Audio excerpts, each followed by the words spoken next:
Меѓународна истрага, која што ја бараат првостепено осудените за настанетот Кумановско диво населје, не може да има.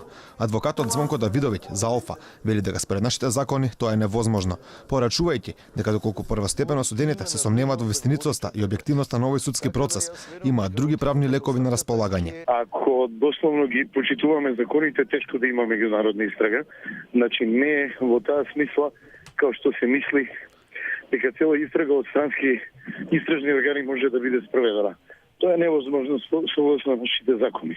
А што може евентуално при сомневање на вистинитоста, објективноста на судењето и изведувањето на доказите. Две работи. Првата е да направат своје вештачи, на што имаат право.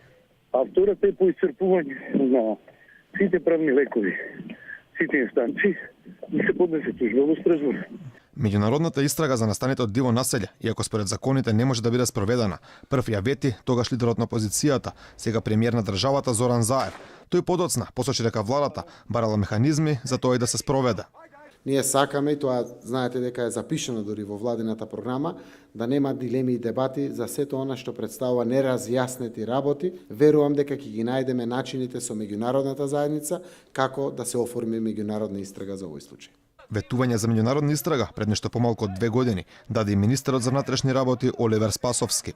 Меѓутоа ние како влада преземавме обврска дека ќе направиме дополнителна и тоа меѓународна истрага се со цел да на еден соодветен начин ја дознае јавноста вистината за овој настан, за она што се случувало во делот на кумановските настани.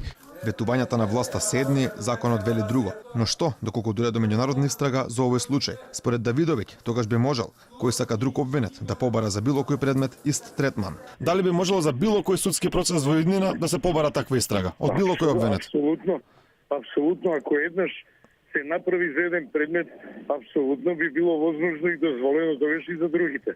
Во мигот таков механизам и таква можност на висина не гледам. Вчера, со пцости кон судечкиот совет, со хвалоспев за загинатите во Куманово, со повик дека ова е Албанија, со пораки од првостепено осудените дека не ги признаваат судовите во Македонија и барање за меѓународна истрага, започна јавната седница, која продолжи и денеска, каде апелација одлучува по жалбите на обвинетите за тероризам за настаните од диво населје.